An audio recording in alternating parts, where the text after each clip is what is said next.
আমি এটা গর্বের সঙ্গে পুরো ভারতবর্ষে দুনিয়াতে বলি, ত্রিপুরা রাজ্য ছোট হতে পারে, কিন্তু ত্রিপুরা রাজ্য আর ত্রিপুরা রাজ্যের মানুষ সবসময় ব্যতিক্রমী কিছু করে।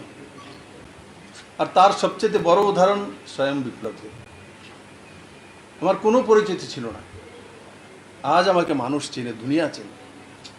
সমস্ত ত্রিপুরার মানুষ, সে মানুষদের মধ্যে সাংবাদিক বন্ধুরা আছে, পলিটিক্যাল পার্সোনালিটি আছে, মা বোনেরা আছে, আম জনতা আছে, সবাই আছে। ভারতীয় জনতা পার্টির কার্যকর্তাও আছে। একসময় হাস্যকর হিসাবে আমরা পরিচিত হতাম। আমার খেয়াল আছে ত্রিপুরাতে রাজীববাবু, অমিত বাবু এদের সঙ্গে ঘুরতাম, তো বলতো ত্রিপুরাতে এইসব কোনো কিছু হবে না। কিন্তু ত্রিপুরার মানুষ ইতিহাস তৈরি করে 2018-তে পরিবর্তন করেছে। আমি জানি না আমি কোন জন্য কোন পূর্ণ কাম করেছি, কেন আমাকে ত্রিপুরার মানুষ এত ভালোবাসে। আমি একদিনও ত্রিপুরার মানুষকে কোনোদিনই ভুলিনি। আমার মৃত্যু পর্যন্ত আমি কোনোদিন ত্রিপুরার মানুষকে ভুলব না। আর কমিউনিস্ট, কংগ্রেস, অন্যান্য পার্টি যারা আছে, আমি তাদের কাছে নিবেদন করব, রাজনীতিতে বিরোধী পার্টি হতে পারে, কিন্তু রাজনীতির ঊর্ধ্বে উঠে 2018-তে মানুষ ভোট দিয়েছিল, তার কারণে বিজেপি সরকার 2018-তে প্রতিষ্ঠিত হয়েছে। কমিউনিস্ট পার্টির বড় একটা অংশ বিজেপিকে ভোট দিয়েছিল, অঙ্কগণিত সেটা বলে, নেতৃত্বরা দিয়েছিল, আমাকে উৎসাহ জাগিয়েছিল সত্তাতে থাকার পরও। আমি সেগুলো অনেকের সঙ্গে শেয়ার করতে পারি। আজকে আমি তার জন্য বলছি, কারণ 2018-এর পরে এখন আবার আমি ত্রিপুরাতে নির্বাচনের সম্মুখীন হতে হচ্ছে। আমি আপনাদের কাছে এসেছি, আমি সাংবাদিক বন্ধুদের মাধ্যমে সারা ত্রিপুরাবাসীর কাছে নিবেদন করব, আপনাদের বিপ্লব যদি ভালো লাগে তো পদ্মফুল চিহ্ন ভোট দিয়ে মাননীয় প্রধানমন্ত্রীকে শক্তিশালী করুন। আমি যতদিন মুখ্যমন্ত্রী ছিলাম, 4 বছর 2 মাস, ভুল ত্রুটি আমার দ্বারা হতে পারে, চেষ্টা করেছি যে ত্রিপুরার মানুষের কল্যাণ হোক, ত্রিপুরার মানুষকে চেনো। আর কিছু কাজ বাকি আছে। এবার মাননীয় প্রধানমন্ত্রী আমাকে একটা সুযোগ দিয়েছে, কারণ আমি রাজ্যসভার এমপি ছিলাম, আছি, যতটা পারি আমি ত্রিপুরার জন্য করি। কিন্তু লোকসভা এমপি হিসাবে জনতার কাছে ডাইরেক্ট যাওয়ার সুযোগ হয়, ডাইরেক্ট বোঝার সুযোগ হয়। আর আমি নিষ্ঠার সহকারে সেই কাজগুলো করব। মাননীয় মুখ্যমন্ত্রী মানিক শাহ মহোদয়কে অনেক অনেক ধন্যবাদ যে উনি এই রাজ্যে সুন্দরভাবে রাজ্য চালানোর চেষ্টা করছেন। মাননীয় প্রধানমন্ত্রীর নেতৃত্বে ওনার পুরো টিমকে ধন্যবাদ, আর সমস্ত সাংবাদিক বন্ধুদেরকেও ধন্যবাদ। কারণ কি 2016, 17, 15 এই যে সালগুলি ছিল, 18 পর্যন্ত, আর তারপরও আমাকে বড় একটা সাপোর্ট, যেটা আমার স্ট্রেংথ ছিল, এটা ত্রিপুরার সাংবাদিক আছে। আমি কারোর কাছে কোনো কিছু চাইও না, দিতেও পারিনি, আমার কাছে কিছু ছিলই না, শূন্য নিয়ে এসেছিলাম। কিন্তু তার পরবর্তী সময় সমস্ত বন্ধুরা একসঙ্গে সাথী হয়ে একটা ঐতিহাসিক পরিবর্তন করেছে। আর আমি আশা করি এই 2024-এর নির্বাচনে আপনাদের মাধ্যমে আমি আপিল করি, এখনও যারা কংগ্রেস, সিপিএমের সঙ্গে সাপোর্টার রয়েছে, আমি আপনাদেরই ছেলে, আমার কাছে আসুন, মোদির সঙ্গে চলুন। ত্রিপুরার ডেভেলপমেন্টের মাপকাঠি মোদির কাছে আছে। আমি মোদিজিকে কাছে থেকে দেখি, কাছে থেকে চিনি ওনাকে, উনি ত্রিপুরাকে ভালোবাসেন। আপনারাও বারবার জিতিয়েছেন, 2 বার ভারতীয় জনতা পার্টি সরকার করেছেন। তার আগামী লোকসভা ইলেকশনে আমি বিশ্বাসের সঙ্গে ত্রিপুরশীর মায়ের এই পূর্ণভূমিতে বলতে পারি, নরেন্দ্র ভাই মোদিকে ভারতবর্ষের মানুষ ত্যাগ করে রেখেছে, ভারতবর্ষের মানুষ, পুরো দুনিয়ার মানুষ ত্যাগ করে রেখেছে যে মোদি 3রি বার আবার ভারতের প্রধানমন্ত্রী হবেন। আমি আবারও আপনাদের সবাইকে অনেক অনেক ধন্যবাদ। অনেকটা সময় আপনাদেরকে বসে থাকতে হয়েছে, এয়ারপোর্ট থেকে আসার সময় আমার দেরি হয়েছে রাস্তাতে।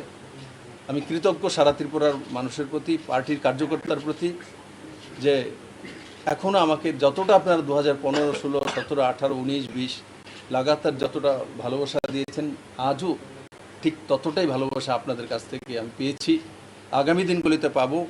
আর আমি আপনাদের জন্য কাজ করার চেষ্টা করব। মানুষ ভুল ত্রুটি আমি করতেই পারি, কিন্তু ষড়যন্ত্র করে আমি কোনোদিন কোনো ভুল ত্রুটি করি না, আর ষড়যন্ত্র কোনো কাজ করি না, আগামী দিনগুলো করব না। আমি সবার কাছে আপিল করি আপনাদের মাধ্যমে, আগামী নির্বাচনে মোদির হাত শক্ত করার জন্য। আমি প্রার্থী আছি, যদি ভালো লাগে তো আপনার ছেলেকে, আপনার ভাইকে আর আপনার সহযোগীকে পদ্মফুল চিহ্নে ভোট দেওয়ার জন্য আপিল করব। ধন্যবাদ। যদি কারোর কিছু একটা প্রশ্ন হচ্ছে, যদি জোট প্রার্থী আপনার প্রতিদ্বন্দ্বী হয় পশ্চিম ত্রিপুরা আসনে, যেভাবে আমরা 2023 নির্বাচনে দেখেছি বাম কংগ্রেস জোট হয়েছে, এবারও যদি জোট প্রার্থী নির্বাচনে আপনার প্রতিদ্বন্দ্বিতা করে কিভাবে মোকাবিলা করবেন, এক। আর দ্বিতীয় প্রশ্নটা হচ্ছে, কিষাণ আন্দোলন চলছে, আপনিও জানেন। ইতিমধ্যেই আগামী 10 তারিখ তারা সারা দেশব্যাপী রেল বন্ধের আহ্বান করেছে, ডাক দিয়েছে। এই পরিস্থিতিতে 400 পারের যে স্লোগান, সেটা কতখানি কার্যকর হবে? দেখুন, আমি যেই প্রদেশের এখনো ইনচার্জ প্রভারী আছি, ওই প্রদেশের বর্ডারেই, পাঞ্জাব বর্ডারে এরা বসে আছে। কই, আমি হরিয়ানা তো কৃষি প্রধান রাজ্য, হরিয়ানার কোনো কৃষক তো সেখানে যোগদান করেনি, ভারতবর্ষের অন্যান্য প্রান্তের কৃষকরা যোগদান করেনি। আমি তাদের বিষয়ে কোনো কিছু বলার অপেক্ষাও রাখি না, ওই জায়গাতে যেতেও চাই না। কৃষককে আমি অন্নদাতা মানি, কারণ অন্য ওনারাই চায়, ত্রিপুরাতেও হোক আর পাঞ্জাবে হোক, হরিয়ানাতেও, ভারতবর্ষে যে কোনো কৃষকরা যখন কৃষি কাজ করে তখনই আমাদের অন্নের জোগাড় হয়। আমি সমস্ত অন্নদাতাকে শ্রদ্ধা করি। আর যেটা আপনি বলছেন যে প্রতিদ্বন্দ্বী রাজনীতি, ডেমোক্রেসিতে প্রতিদ্বন্দ্বী আসবে, প্রতিদ্বন্দ্বী থাকবে, প্রার্থী হবে। আমি আগেই বলেছি, আমি সবার কাছেই প্রার্থনা করব যে প্রার্থী তো সবাই হবে, অন্যান্য পার্টি থেকেও দেবে, কিন্তু আমি ত্রিপুরার সমস্ত মানুষের কাছে, তার মধ্যে প্রার্থীও আছে, যেইখানে প্রার্থী হতো ত্রিপুরা বাইরে থেকে কেউ আসবে না, লোকসভাতে অনেক সময় আসেও, তার জন্য পুরো ভারতবর্ষের মধ্যে যে কোনো জায়গায় যে কোনো লোকসভা বা রাজ্যসভা দাঁড়াতে পারবে না। আমি তাদের কাছেও আশা করব যে আমাকে আশীর্বাদ করার জন্য, আর যাতে নিষ্ঠার সহকারে আমি কাজ করার যে সুযোগটা পেয়েছিলাম আগে, এখনও রাজ্যসভার এমপি হিসেবে আছি, আগামী দিনও যাতে করতে পারি, সেটাই আমি সবার কাছে আগ্রহ করি। স্যার, দুটো বিষয়। প্রথম, আপনাদের দলের প্রথম প্রার্থী তালিকাতেই আপনার নাম, এবং সেখানে আমরা দেখেছি মাননীয় প্রধানমন্ত্রীরও প্রার্থী হিসেবে তালিকায় নাম রয়েছে। এটা কিভাবে দেখছেন? আর দ্বিতীয় বিষয়, প্রচার কবে থেকে শুরু করছেন? দেখুন, মাননীয় প্রধানমন্ত্রী নরেন্দ্র ভাই মোদী বিপ্লবদের পরিচয় করিয়ে দেবে, তার জন্য নরেন্দ্র ভাই মোদীর নাম না, আজ মোদীর নামে ভারতবর্ষকে চেনে মানুষ, সবচেয়ে বড় বিষয়, সত্যি কথা।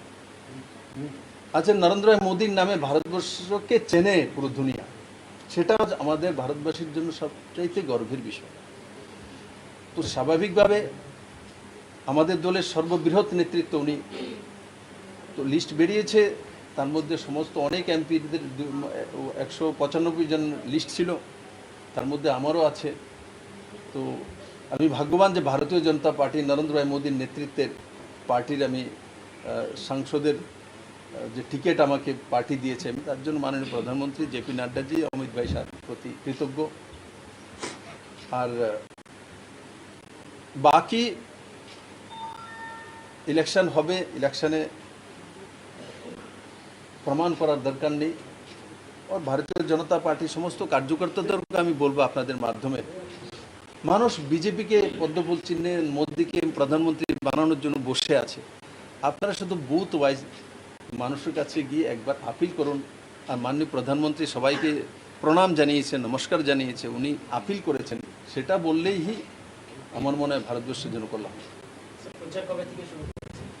প্রচার আজকে আমি এখানে মাতা ত্রিপুরেশ্বরী মন্দির পুজো করার জন্য যাব, তারপর এসে আজকে পার্টি বিষয়ে একটা মিটিং আছে, অ্যাটেন্ড করে কালকে আমাকে দিল্লি যেতে হবে, কারণ কি হরিয়ানার প্রি বোর্ডের মিটিং আছে, আমি প্রভারী আছি।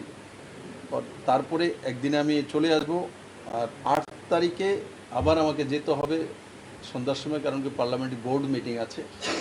ওটার পর আমি 9 তারিখ থেকে ত্রিপুরাতে প্রচার শুরু করব। আর আদরণীয় আমাদের প্রদেশ অধ্যক্ষজি আছে, মাননীয় মুখ্যমন্ত্রীজি রয়েছেন, ওনারা যেভাবে আমাকে মার্গদর্শন করবে, যেই রাস্তায় নিয়ে যাবে, আমি সেই রাস্তায় জনতার কাছে যাব। Sir, what are the issues on which this election you think will be fought? Issue only Narendra Bhai Modi, no another issue.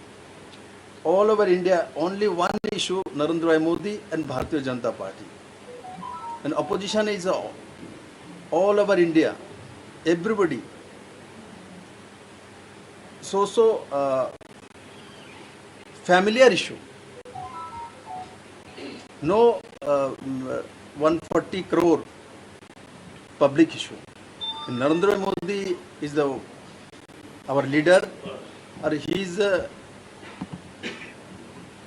not one leader, he is a statesman right now. So I believe all the people of Tripura definitely voting for Modi or blessing for me.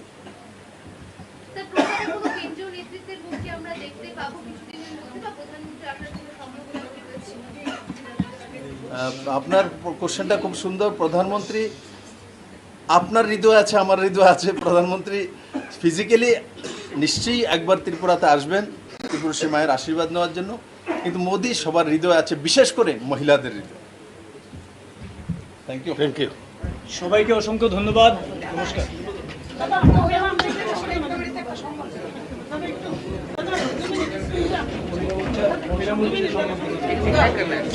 Sir